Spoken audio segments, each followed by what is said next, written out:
parte da programação, na verdade faz parte da nossa vida de lives, né, gente? Isso aqui é a vida real. Bom, eu quero agradecer a todo mundo que está assistindo a nossa programação nas plataformas da Virada Sustentável e também nas plataformas digitais do Estadão. Bom, a Virada Sustentável é um movimento de mobilização para a sustentabilidade que organiza o maior festival sobre o tema no Brasil. A 10ª edição da Virada Sustentável São Paulo acontece pela primeira vez, inédito, em modelo híbrido, físico e virtual, com uma intensa programação gratuita e com duração de 5 semanas. Não é a pandemia que vai atrapalhar o nosso trabalho de disseminação aí da sustentabilidade de um mundo mais equilibrado, né? Bom, a programação do Fórum Virada Sustentável começa hoje, agora, com a palestra imperdível da Kate Raworth, ela que é a criadora da Economia Donut.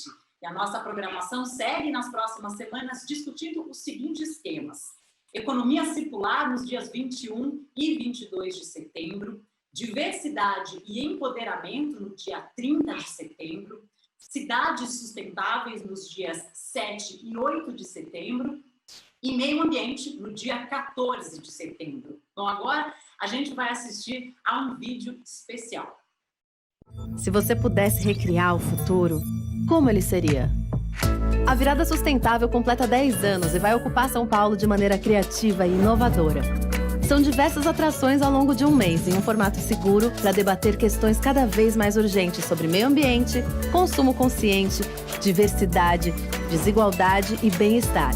Virada Sustentável 2020, de 16 de setembro a 18 de outubro. Acompanhe tudo pelas redes sociais e participe!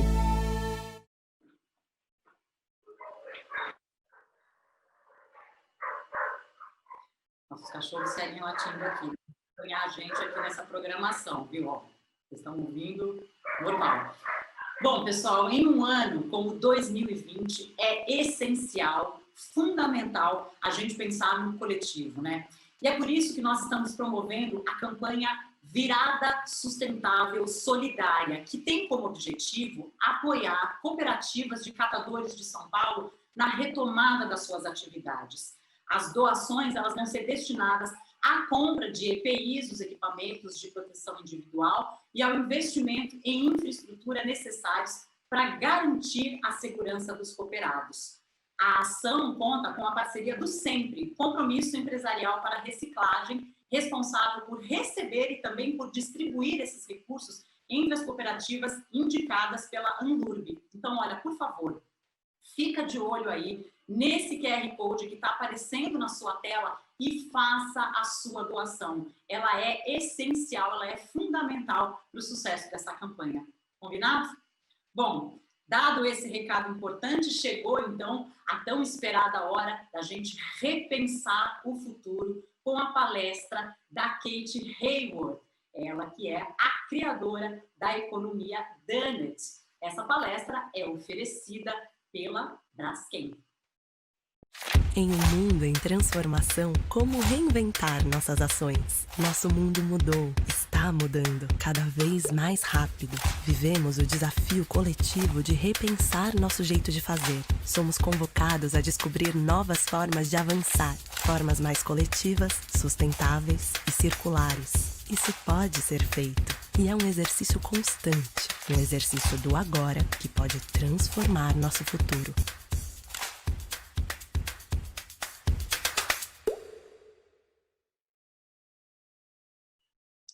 Então vamos lá, eu quero dar as boas-vindas aos nossos convidados especiais. Em primeiro lugar, a economista de Oxford, a Kate Raworth, que vai realizar a nossa palestra. Hi Kate, are you in Oxford right now, right? I am indeed, and it's lovely to join you. Oh, thank you very much for being here with us.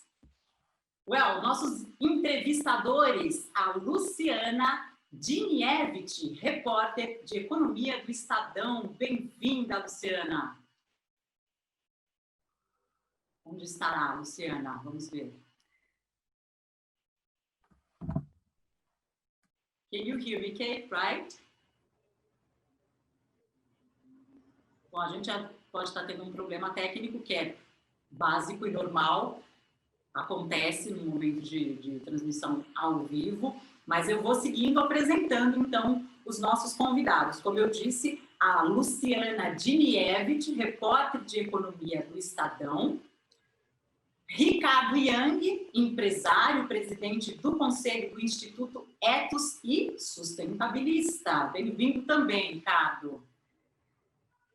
O Tomás de Lara, cofundador e diretor do Cidades Mais B e conselheiro do Sistema B. Bem-vindo também. E o nosso mediador, Matthew Shirts, editor do World Observatory e do Fervura. Um enorme prazer receber cada um de vocês aqui. Então, Matthew, é com você para a gente abrir a nossa palestra. Boa palestra a todos, gente. Muito obrigado. Vocês estão me ouvindo bem? É um grande prazer apresentar a Kate Raworth. Kate é autora, como todo mundo deve saber, da Economia Donut.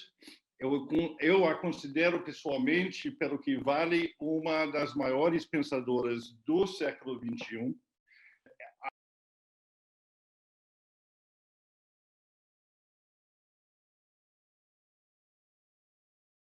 Formato inovador da época de GIF, no Rio +20. E ele, em forma gráfica, mostra uma economia desejada em que a gente todos tem para todos e a gente não extrapola os limites ambientais. É uma maneira muito nova de pensar a economia. Esta ideia inicial foi lançada em livro em inglês em 2017 e este livro, Economia Donut, uma alternativa ao crescimento a qualquer custo, foi traduzido e publicado no Brasil em 2019. Kate esteve aqui em 2019, fez uma palestra no Unibis Cultural em São Paulo e muitos outros lugares. E ela atualmente dá aula em Oxford, se não me engano, em Cambridge também.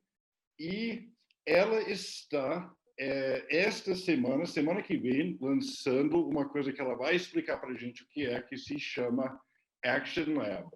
Kate, muito obrigado por se apresentar de novo para a gente aqui. Thank you very much indeed, Matthew, for such a generous introduction. I'm honored and I'm really delighted to join everybody here today. Thank you for tolerating me speaking in English. I would love to speak in Portuguese, but I'm not that smart. So I will speak clearly and slowly so that everyone can follow the conversation. And I know we have some great translation with us too. So I'm going to share my screen because I love to share pictures. I believe images are very powerful. They reshape the way we see the world. So I want to use images to tell you about the new paradigm, the new vision for the 21st century that I believe we need to adopt. So here we go. Whoop. I didn't want to start there. Here we are. Let me start here. The donut. It's a ridiculous name. And I know in Brazil, it's called a rosquinha. And I even know what that means in Brazil. I know that my colleagues told me that it's called the rosquinha and this has another meaning in Brazil. So that's fine. We can talk about the asshole being on fire because we need to live in the donut. So this is the one donut that will turn out to be good for us. I want to start with the long view of the 21st century because it has begun with multiple crises. Financial crisis in 2008. We are living in an era of climate breakdown. We are recently facing COVID lockdown. And these crises are happening in countries rich and poor. They are happening suddenly. People's lives are thrown into chaos often or into real challenge. I believe these crises are all giving us the same message, that we are deeply interconnected with each other and with the living world. and that the economic systems that we create of global interconnection, of endless growth, they actually generate crises out of those very systems. And that these crises are deeply threatening to human well-being. So we need to transform our economic systems so that we are not so vulnerable to crisis after crisis after crisis. How could we do that? And this is why I offer you a donut, the one that is good for us. The goal of this donut is to leave nobody falling short in the hole in the middle of the donut. That's where people have a shortfall of food and water, healthcare, education, housing, political voice, income. And these 12 social dimensions that you see in the middle of the donut, they come from the Sustainable Development Goals. The power of this is that all the governments in the world have already agreed that all the people in the world have a right to these essentials. So leave nobody in the hole, get everybody over that social foundation into the green ring of the donut itself. But there is a big but. We cannot go over the outer ring either, that ecological limit, where we would put so much pressure on our planetary home that we push her out of balance. This is where we cause climate breakdown. This is where we acidify the oceans. We create a hole in the ozone layer.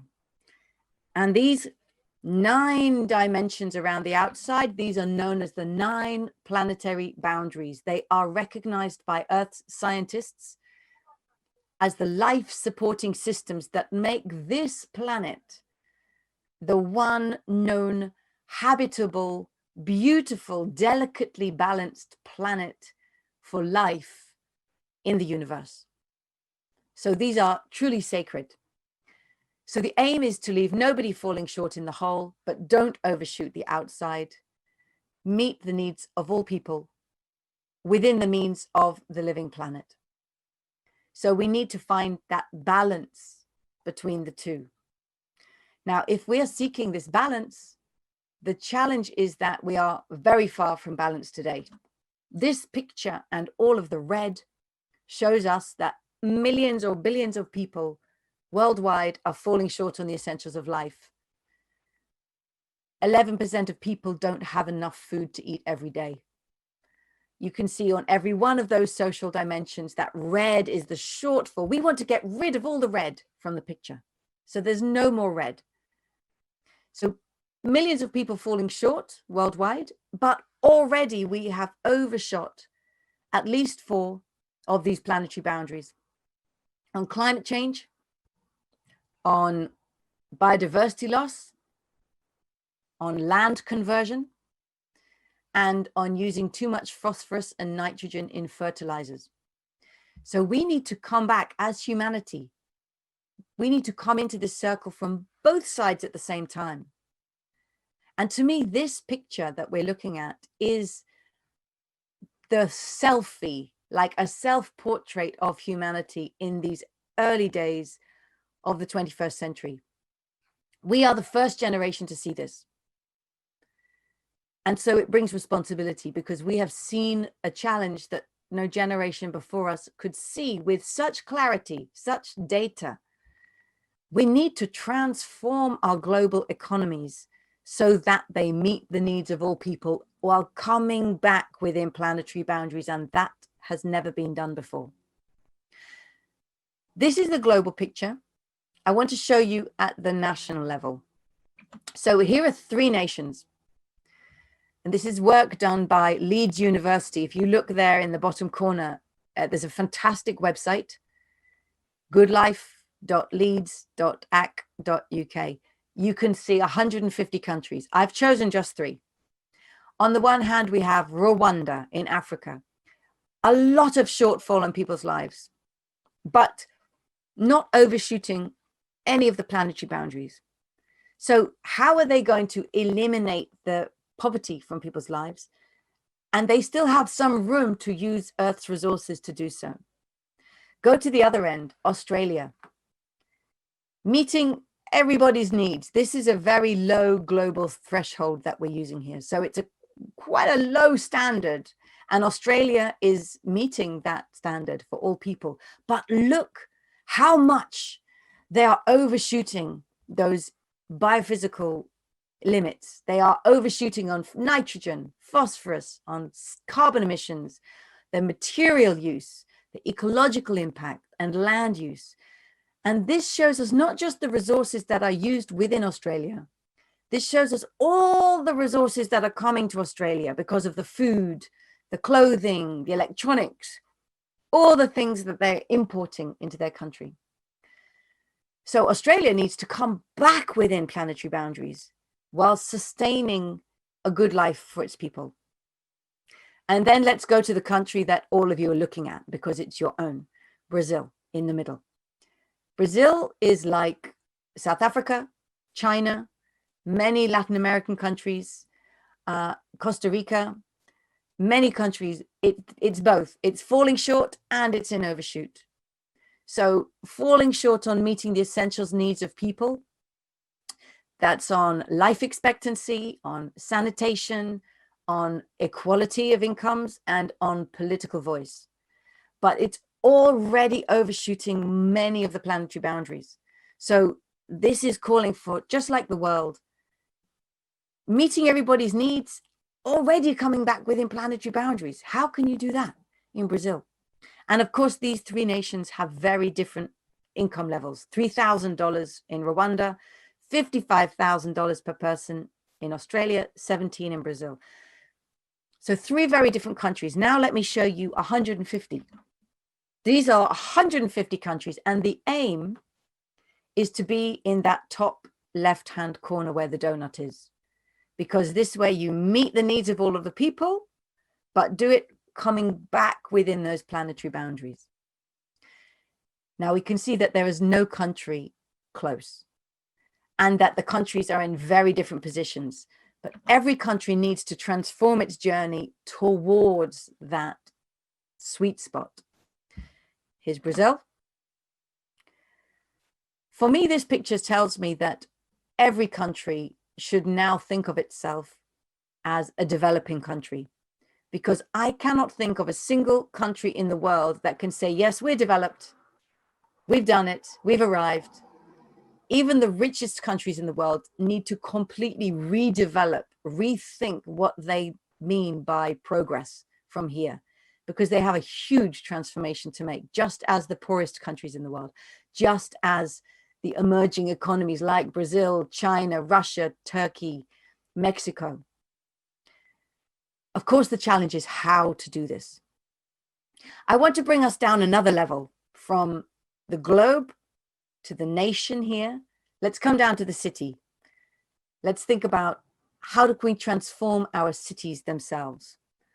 Because we've been working with a team of people bringing the donut down to the scale of the city. And we invite every ambitious city to ask itself this question. I invite you to think of this question for the city that you know and love. So how can our city be a home to thriving people in a thriving place while respecting the well-being of all people and the health of the whole planet? That's a big question. And we can actually break it down into 4 questions that sit underneath it. So think of the city you know and love and reflect on these 4 perspectives. What would it mean for the people of your city to thrive? What is the good life for them, given their culture, their values, their aspiration in life? And how would you know when the people of your city were thriving? Not just some of them, but everybody. So across gender, across race, across income, across age. This is often the question that most cities focus on, but we need to expand beyond this. Let's add, what would it mean for your city to thrive within its natural habitat? So where on planet Earth is your city? Which of nature's biomes and ecosystems is it nestled within? And what is nature doing in this place? Nature has been innovating for 3.8 billion years, and she has found successful strategies in different places. So we can ask, how does nature thrive here? How much carbon dioxide does the wild forest next door to our city sequester every year? How does the forest next door to our city store groundwater after a storm? Could our city do the same? How does the forest next door house biodiversity? Could our city mimic that? How does the forest next door cool the air from the top of the trees to the forest floor? How could our city cool the air like the forest does? So that this is about biomimicry. How can modern cities, or how can cities everywhere mimic the success of nature in this place to make it habitable? Now, these first two perspectives I've shared, they are all local, the local people and the local place. And that's really important to have high aspirations, but we need to add a global perspective, because every city we know is drawing in materials and energy from all around the world and putting out waste and pollution back into it. So next, let's ask, how can our city, that pressure on planet Earth, transforming the food that people eat, the way that people travel, the size of homes that people expect to build, the number of times people buy new clothes, the number of times you buy a new phone, all of this contributes to your city's impact on planetary boundaries. And then let me add the last one. How can your city respect the well-being of people worldwide? Who are the people who assemble the mobile phones we use, who stitch the clothes we wear, who pick and pack the food we eat, who dig the construction materials that we use to make our houses? What wages are they paid? They may be just outside of your city, or they may be on the other side of the world, like these women working in a clothing factory in Bangladesh. Clothes from Bangladesh are on sale in Brazilian cities across the country. So you in your cities are connected to these women in this factory through supply chains. What are the conditions of people who are enabling our lifestyles, and how can they be improved? So these are the four lenses that we use to create a city portrait through the donut, with local aspiration on the top, social and ecological, set in the context of global responsibility, social and ecological. We've just started creating these portraits. The first one was published for Amsterdam in April this year, and you can find it on the internet. This is what it looks like, 4 lenses, and we are diving into the data of what the city aspires to be versus what it actually is today. And in the bottom corner, you can see the red overshoot of Amsterdam's global footprint. So Amsterdam has to get rid of all the red in that picture and come back within its footprint. So you can find Amsterdam's report, it's published. If you're interested, you can even read the methodology of how we did this, because we have made our methodology public too. And I will be showing you at the end of this chat where you can find it. The reason we've published it is because we know that there are change makers everywhere who want to ask these questions for their own city. So we just say, here's the tool, please take it, run with it, make it your own. So Amsterdam, like many cities, and your cities need to transform. What would it mean for a city to transform so it starts to bring us within the donut?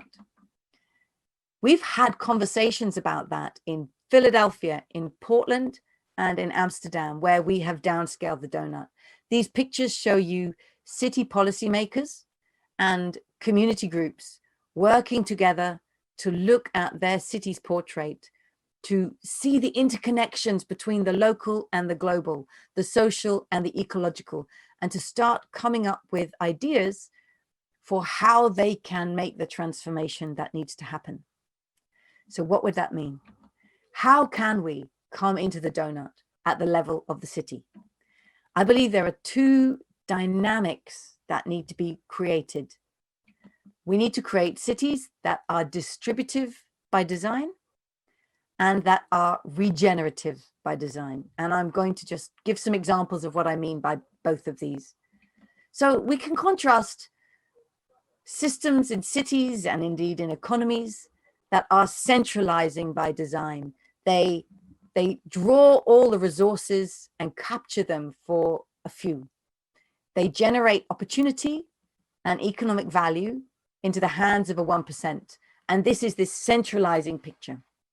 And we could all think of companies and policies that drive value into the hands of a 1%. But we can also create distributed systems and businesses and cities that share value, that share opportunity, that share space with everyone so that it is far more distributed.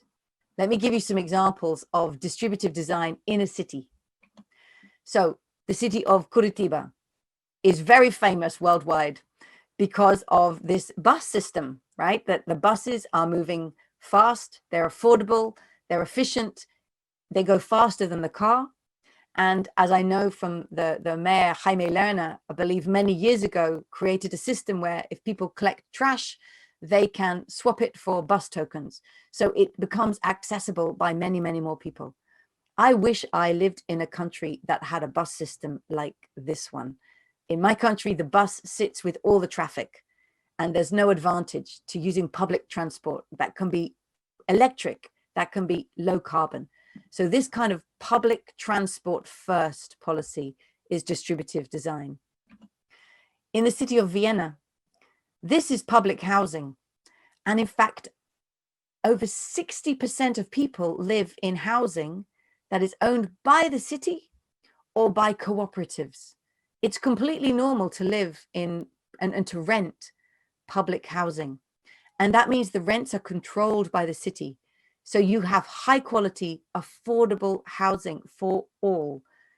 And it's very different from cities in which housing is seen as an investment option for somebody who just wants to get more interest and more return.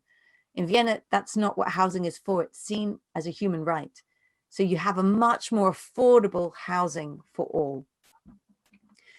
In Medellin, in Colombia, one of the most dangerous and deprived neighborhoods has had built in the middle of it a public library and childcare and community facilities, bringing aspiration and world-class standards to one of the most deprived districts. Again, this is bringing opportunity and sharing value with people who otherwise were cut off from it.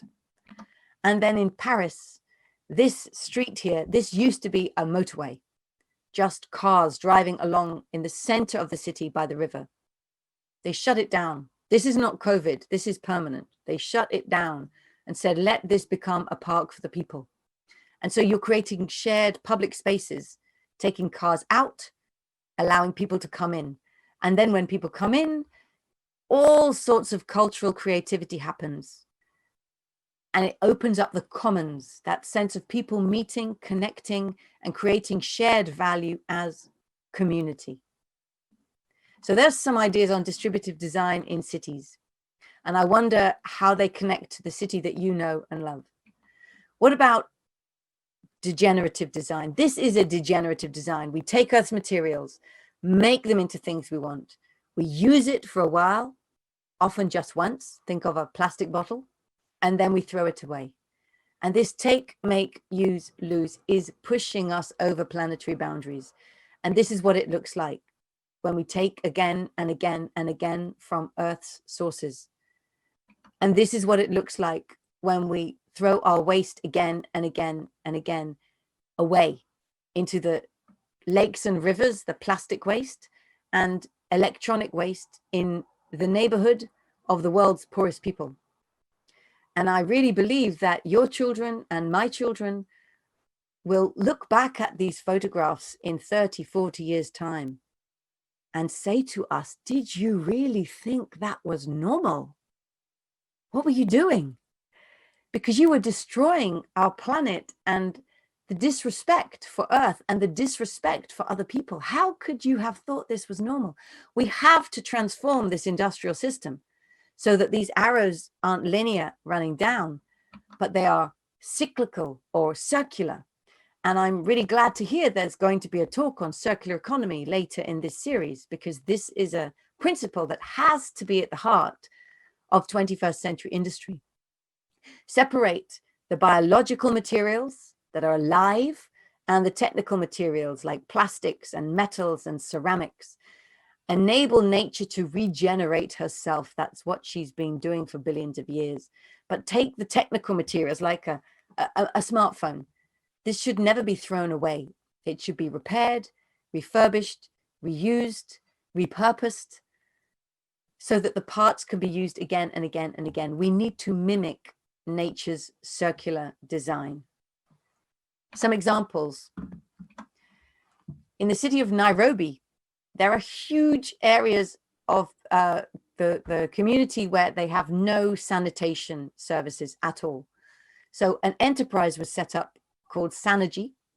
They created micro toilets throughout the community as a little micro enterprise.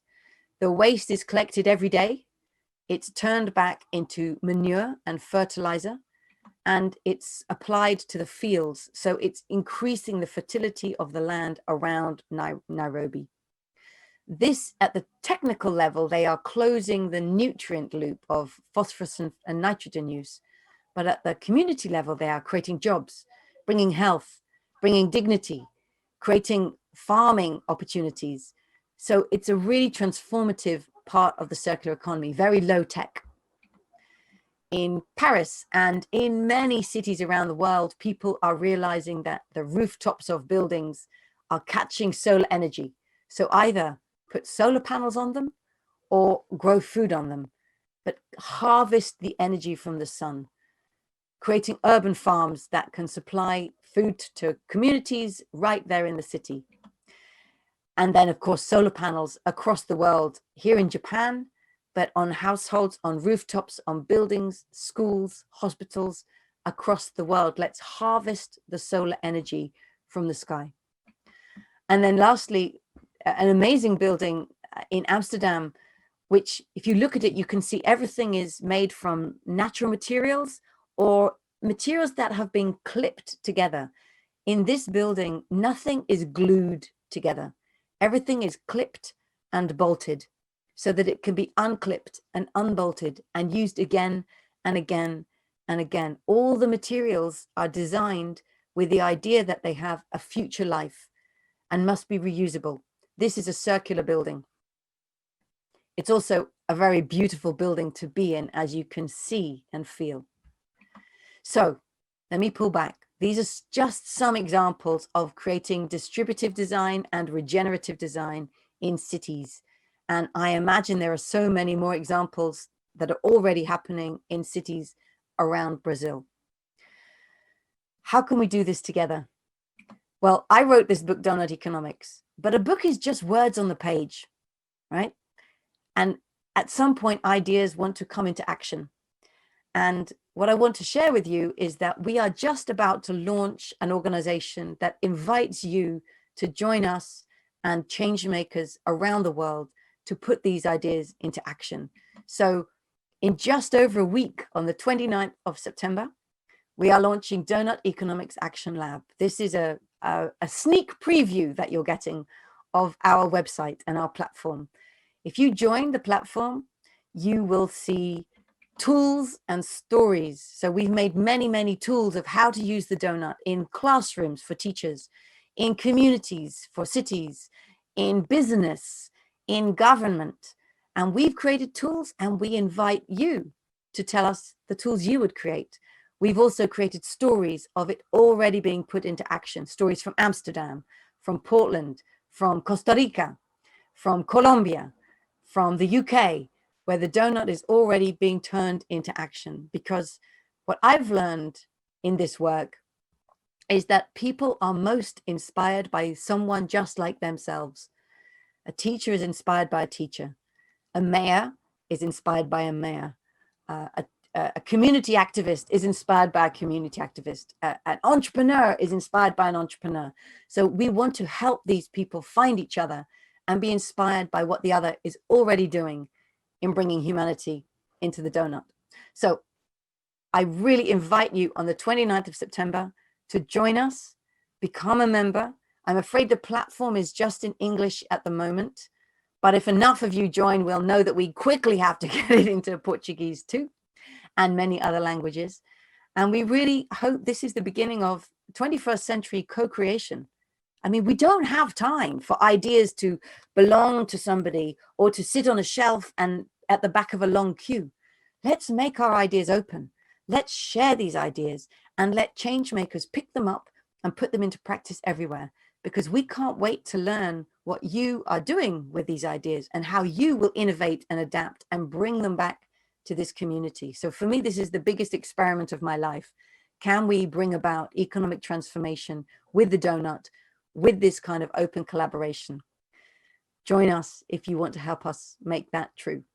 I'll stop there, and I really look forward now to the conversation. Thanks very much.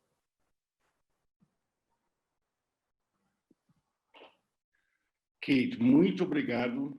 Como sempre. Carla?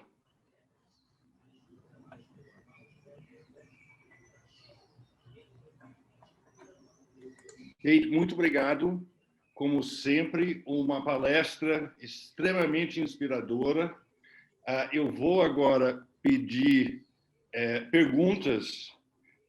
Vou começar com a Luciana, do estado de São Paulo. Luciana, você está aí? Oi, estou aqui. Vocês estão me ouvindo? Hi, Kate. Are you hearing me? Yes? Oh, perfect. Well, Kate, I would like to talk a bit about the role of the companies in this economic transformation. In an interview that you gave for the Estado de São Paulo newspaper, you said that the role of the companies is fundamental and huge. But in Brazil, we see some companies that support sustainability projects. They have a speech in defense of social environment practice, but they continue to devastate the environment. And they are even sanctioned by the courts or by foreign investors who say they won't invest in these companies anymore. Lots of them are huge companies and multinationals. Is this something that happens worldwide, this difference between what they say and what they do, and how to make these companies do what they say that they do, but they don't do it? This is a really big and very, very important question. Yes, I do believe this happens worldwide.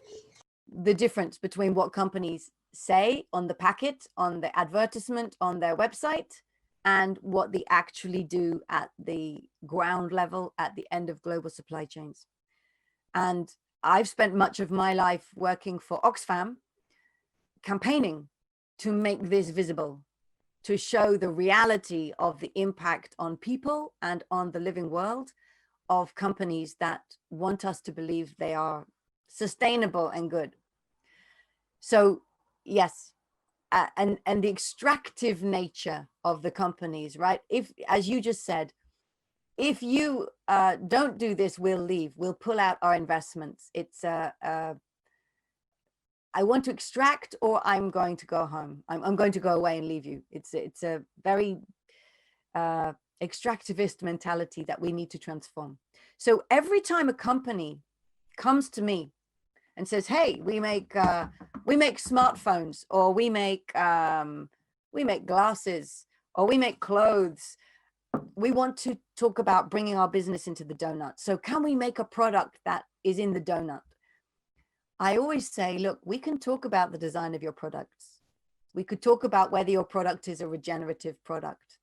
We could talk about whether it's a distributive product, but actually, I don't really want to talk about the design of your products.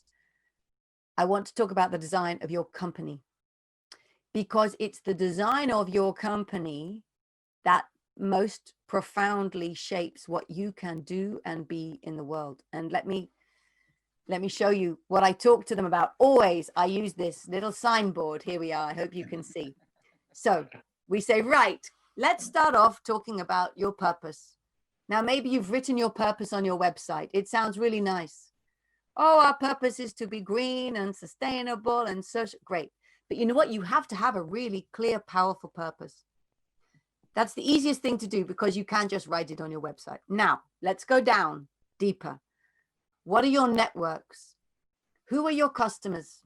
And how are you building in your customers the values that you say you want to make in the world so that they know why they're paying more for your product because they value it? Who is in your network of supply? Where are you buying your materials from? Do you know what's happening in your supply chains? And how do you make sure that your suppliers share your values? How do you ensure that you are have integrity throughout the supply chain for what you say you stand to be? Let's go another layer down now into the governance of your company. Who has voice in decision making? And what are the rules and the metrics by which you govern your company? What are the incentives you give to the managers in your company? You know, I often hear people working in companies tell me, my company says they want to become sustainable, but every quarter, every 3 months, I have to show that I have increased profit, increased sales, and increased market share. There is no room for me to become more sustainable, for me to transform, because we are driven by the return on investment, and it's so short-termist that there is no room to think longer. So governance and metrics and incentives are hugely important. Now, these are the easy ones. Now let's go deeper, right? Let's go to the really profound questions. How is your company owned? I mean, who owns this company? Is it owned by a family? By a private entrepreneur? Is it owned by shareholders because it's publicly traded on the stock market? Is it owned by the state? Is it owned by its employees?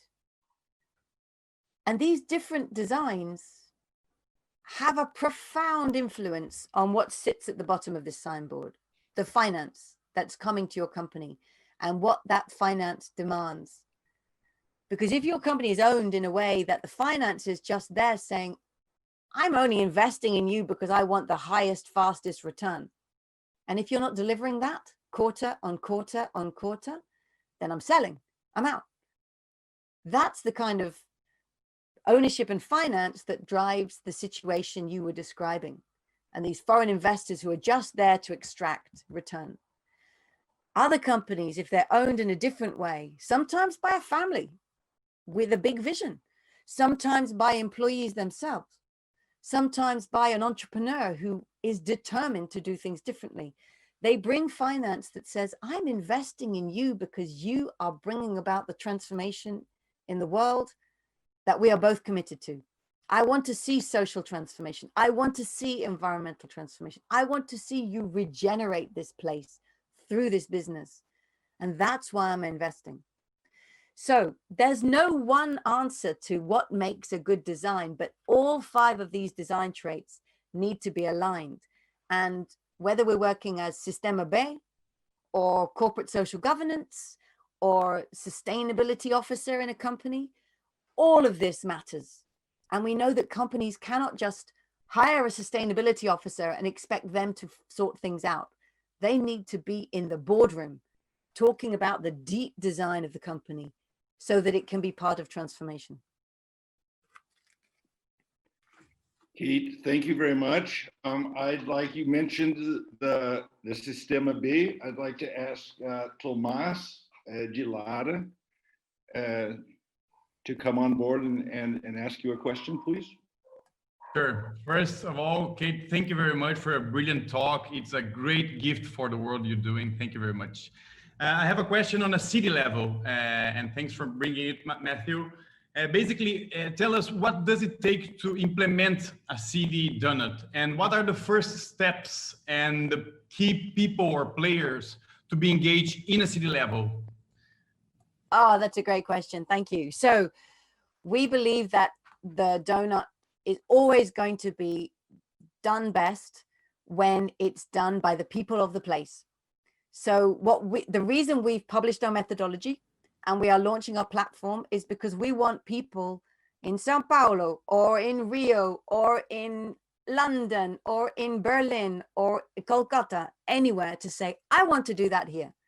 So we believe it's going to involve change makers in that place who have the energy to make that happen. And it's going to involve the city officials to connect with the policies, to influence them, to bring them in. And it might involve, if you really want to collect data, you might want to involve some academia who can bring the data. So that connection of the three, for me, is the starting point. What we've found in the city of Amsterdam, actually, was when we did the city portrait with them, the city government came back and they said, you know, we realize that if we are going to really bring about this revolution in our own city, we need to change our own institutions. And in fact, we did a workshop with the government exactly using this. Okay, what's the purpose of the city government? What are you here for? What does success look like? What are the networks you have with other cities, with your suppliers, with your citizens? How are you governing yourselves? Do you give voice to the citizens in this city? How is the city owned? Who owns the land? Who owns the buildings? Who owns the businesses in this city? Who owns the data that's being generated every day? And again, how is the city financed? Where's the money coming from? And what is that money demanding to do? So it takes us again into the deep design questions. We are starting to see city portraits being initiated in places all over the world. They're going to be done differently everywhere. In the city of Brussels, in Belgium, they are doing it in a very participatory way. And they say, we want to use this to have deep conversations with citizens, led by citizens, looking at the connection between gender and housing and carbon dioxide emissions and labor rights. So connections we never saw before. So they're doing it in a very participatory way.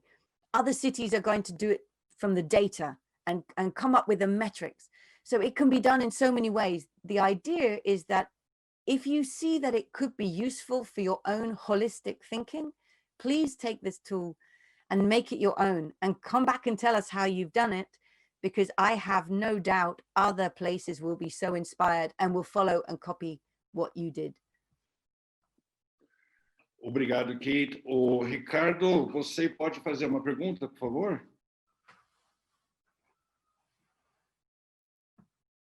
Ricardo, você está aí? E estou iniciando o vídeo.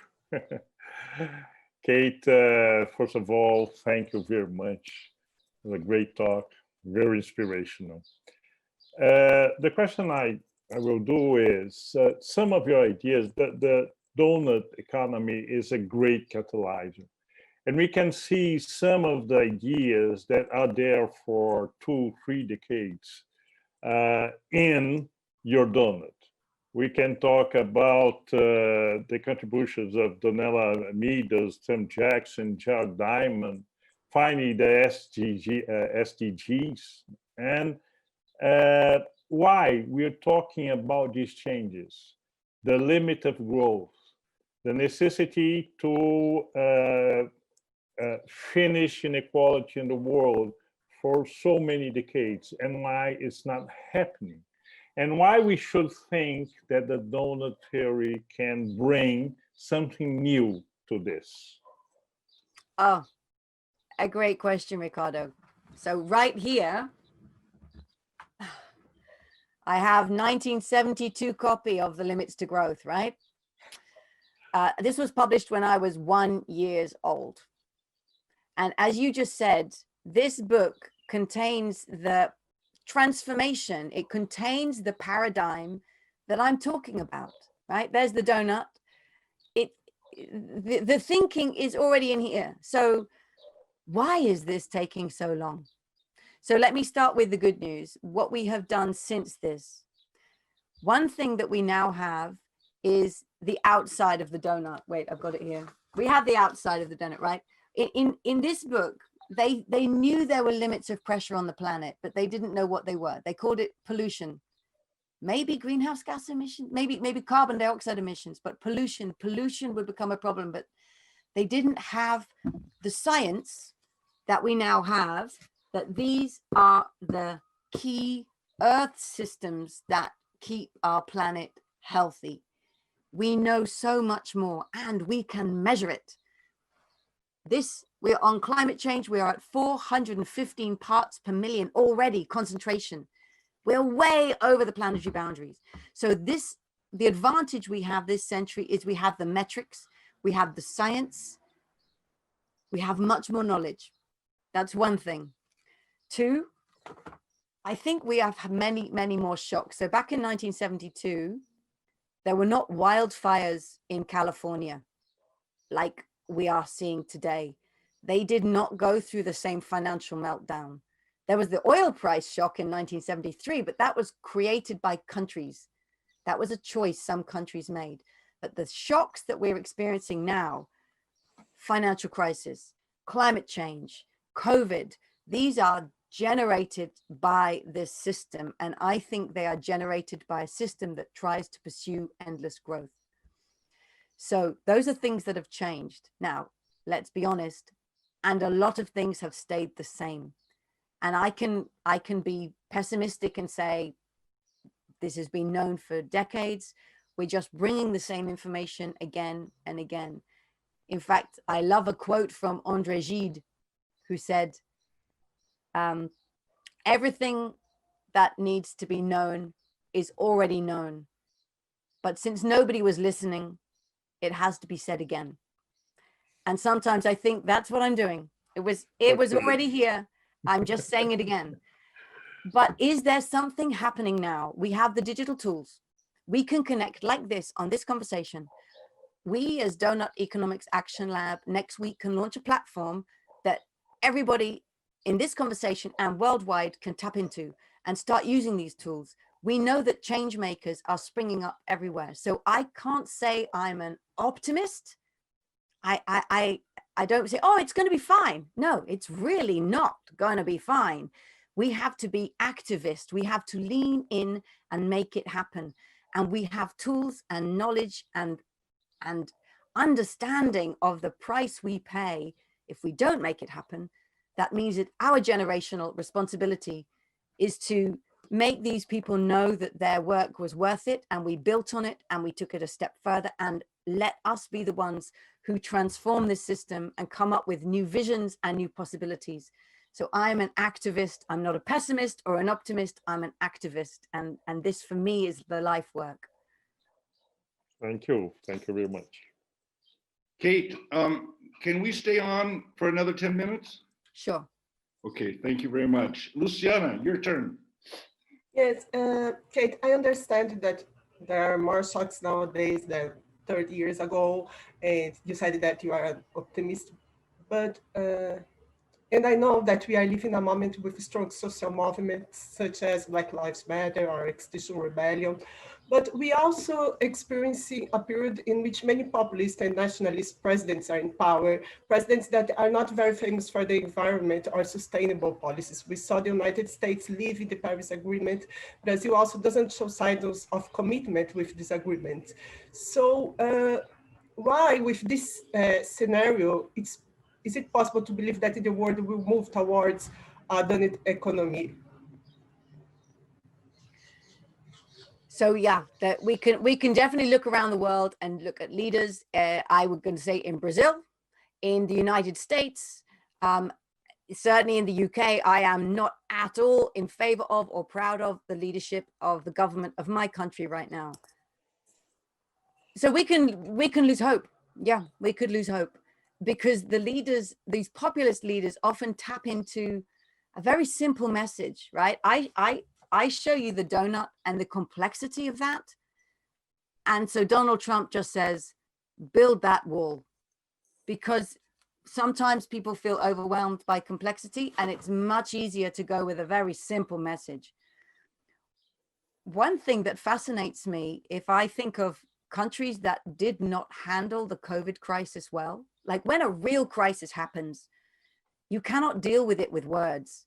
And the government of your country in Brazil, the United States, and the UK, all of these leaders said, nah, it won't happen here. It's not a thing here. We've got it under control. And our three countries have had among the worst death rates and impacts of this crisis.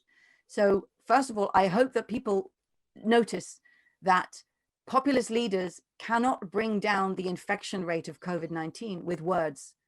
You need good, competent government. I also think it's interesting to notice that many of the countries that have coped best with COVID have women leaders. There's something interesting about a more deliberative, less populist leader who's taking smart decisions. So yes, we can feel very dark in our soul when we look at what governments are doing and the destruction that they're allowing. And then we must just remember history, that there have been times in history when it looked very, very bad and change happens. As Nelson Mandela said, it's always impossible until it's done. So I choose to put my energy not into expecting the worst because I see bad leadership in government. I put my energy into trying to make that impossible possible, because I totally believe that things can change in ways we never expected. And thank goodness we have elections. If we can transform that election, we can change that leadership and start turning it around. This is why I'm not an optimist, but I refuse also to be a pessimist, because if we just become pessimist, we allow it to happen. You have to be an activist. Thank you, Katie. Gente, a Kate vai ficar mais alguns minutos com a gente. Nós já estamos estourando o tempo. Então, Tomás, eu vou pedir uma última pergunta para você, por favor. Beleza. Yes. Hello, Kate. One question about SDGs at the city level and SDG at the city Donut, right? You may have heard about the SDG Action Manager, which is a new tool that United Nations Global Compact, together with the B Corps movement, they created together, is an online tool to assess the actions of a company towards the SDGs. So my question is, how does the city Donut integrates with the SDGs, and how can this integration be a bridge to bring about companies to act together with citizens, with City Hall and other activists and everybody to really push forward SDGs and a better sustainable city? Great point. So first of all, let me say that the SDGs and the donut are cousins. They're like cousins, right? They're related. So I first drew the donut in 2012, a first version of it. And that was before the SDGs existed. And when the SDGs were being negotiated in 2015, somebody who was inside those negotiations told me, you know, we had a picture of the donut on the table in the meeting room, because in the last minutes of the negotiation, when countries suddenly become very narrow and they're haggling over small words, somebody said, hey, let's keep the big picture on the table. What are we actually trying to achieve here? We're trying to meet social needs within the planetary limits. So I was really honored to find out that the donut had been there at the birth of the Sustainable Development Goals. When the Sustainable Development Goals came out, I then made a new donut, which is why these dimensions in the middle are from the SDGs. So it's sourced from them. But the outside is not from the SDGs. This is stronger science. This is based in planetary boundaries. And I'll tell a story. I know that when the SDGs were being created, the first draft of them had discussion of planetary boundaries inside. And as the conference, it was a Rio +20 conference, as it came closer and closer to the conference, bigger and bigger ministries come closer and they say, what is this planetary boundaries? I don't like that word. That limits my development. Take that language out. And the language of planetary boundaries was removed from the process because governments, politicians did not want those concepts there. So I think the SDGs got softened a little bit, especially on the environmental story.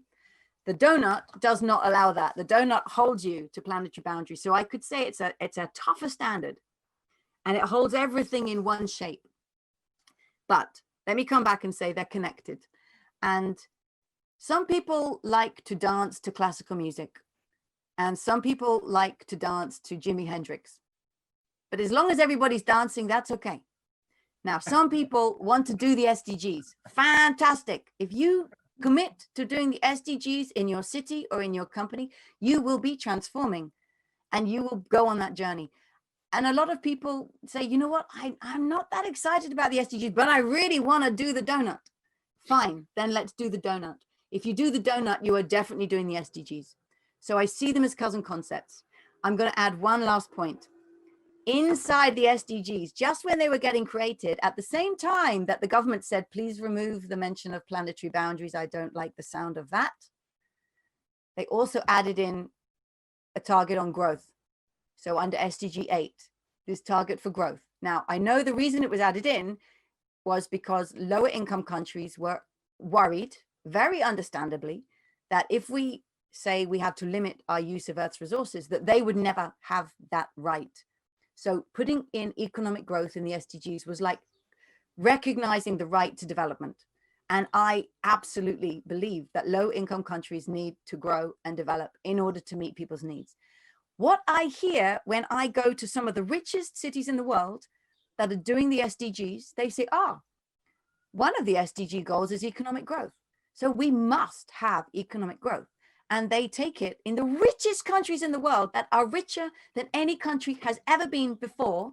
They say, because it's written in the SDG, this must also be our goal. They use it to justify continuing to pursue growth. And I worry that they will put that one first. Let's pursue growth. Let's not worry so much about the planetary SDGs because they're a bit too hard. So it's a danger that it allows the growth-based, endless growth paradigm to carry on without really driving the transformation. Yeah, very good point. And a short commentary on it. We're talking with Daniel Christian Wall, that I'm sure you know, and all the people from Schumacher College. I think the direction should be a growth of quality rather than quantity, right? So the eighth SDG could be more focused on maturity of the economy rather than quantity and volume, right? What do you think about maturity of the economy? Yeah, so what's going to grow? I have 11-year-old children, right? I have twins. They're 11 years old. They are growing so fast in height. It's beautiful because they're young and that means life, right? And they're growing. But at some point, really, I hope they stop growing taller because otherwise they won't fit in my house. But they will continue to grow as people in maturity, in interest, in knowledge. So yes, growth transforms. The problem is, Thomas, as you know as well as I, that if we have companies that are owned in a way that brings finance, they say, no. The reason I'm here is for my money to grow. If the purpose is just a nice sounding thing, I'm here for my finance to grow. And it totally depends. Some family firms are very happy to grow and say, now we're big enough. This is all we need to be. We've grown up. Now let's be a fabulous company. And then other companies, often shareholder-owned companies or venture capital-driven companies, we are here to grow and then grow again, and then grow again, and then grow again. So it always comes back down to the design as to whether that company will accept that it needs to grow up and mature, or it will demand to grow endlessly. And so long as we have business and economies that are structured on the expectation of endless growth, they will say, that sounds very nice, Thomas, to have growth and quality, but come on, I want my money. Okay, uma última pergunta, one last question. Ricardo, você encerra a gente? Yes, thank you. A very brief comment in what Thomas and you just put to us. When Donella Mida said, it's not a matter of growth, but a matter of having enough. I think we have a good clue there. What's enough for the developing countries? This is something that we should think about. My last question, Kate, is you're a world citizen and you're looking what's happening in the world in several countries. And isn't it strange that the more the civil society realize and get aware of the importance of sustainable development, the politicians are going back and really becoming a big danger They're jeopardizing the possibility of having a better world. How do you explain this phenomenon, this threatening even democracy? How do you explain this reaction? And how big this reaction can be to become a real impediment to sustainable development? So in honesty, Ricardo, I would love to hear your answer to that question, because I can tell from the way you ask it that you have some really good thoughts about it. I'll just say that I agree that, but think of when a system is coming to a pressure point and something needs to change, then you get contradictions in the system.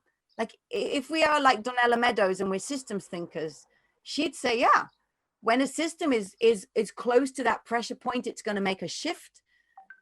You're going to get extreme politics, and you're going to get a massive gap between the awareness of much of civil society and then many other people who reject that because they're afraid of it, and they're afraid of the complexity and of having to recognize our interconnection. And that's why Donald Trump saying build that wall works for so many people, because it's comforting to have an apparently simple solution that will apparently just solve this and make it go away. And then there are many other people who say, no, we have to go deeper and recognize the systemic problems behind it. So I think just as the populists tune their message and learn to use simple phrases, build that wall, then we need to create compelling pictures like two circles that are equally compelling to people and that draw a next generation. I'm very honored that for the first time this year, this diagram has been included in the textbook of economics taught in the International Baccalaureate. So any student who is studying the IB at international schools around the world, they're being taught this. In fact, I've been getting phone calls from the children of friends of mine who, oh, we're being taught your donut in our economics class. Now, for me, it's a tiny thing, and yet it's a big thing, because it's beginning to be introduced to the next generation as part of the curriculum, as part of the way of thinking. And we need to make these ideas more and more seen and understood, so that we just build the critical mass we need, so that we vote in the politicians that we deserve and that the future deserves. Fight that fight and keep being the best. Make it irresistible. Make this the better party. Kate, muito obrigado. Sua fala, como sempre, foi muito inspiradora. Eu sei que, quando eu digo isso, eu falo por todo mundo que assistiu aqui no Brasil. E eu queria agradecer, e eu vou passar agora para encerrar para a Carla. And thank you so much. I've really enjoyed this conversation. It's an honor to join you. Thank you. Carla, are you there? Você está? Estou aqui, Ricardo. Você está me ouvindo? Estou ouvindo. Foi realmente incrível. A gente podia passar 2 semanas direto falando sobre esse assunto com a Kate, né? Gente, eu quero agradecer cada um de vocês pela companhia, por dividir esse conhecimento com a gente, Kate. Eu quero agradecer também, especialmente a todos vocês que estão aí do outro lado, acompanhando a nossa programação. E peço para que vocês se inscrevam aqui no nosso canal no YouTube, também sigam as nossas redes sociais, para vocês não perderem absolutamente nada desse conteúdo incrível que está só começando aqui na Virada Sustentável. Aliás, no Instagram, vocês postem, repostem, marquem as hashtags Vire Sua Cidade, Virada Sustentável e por aí vai. Bom, gente, a gente se encontra agora de novo no dia 21 de setembro, lá para falar sobre economia circular. Mas eu quero fechar esse nosso primeiro momento aqui, relembrando essa frase que me impactou e com certeza impactou muitos de vocês aí, frase da Kate. Não sou otimista, não sou pessimista, sou ativista. Que mensagem, hein? A gente se encontra no dia 21. Tchau!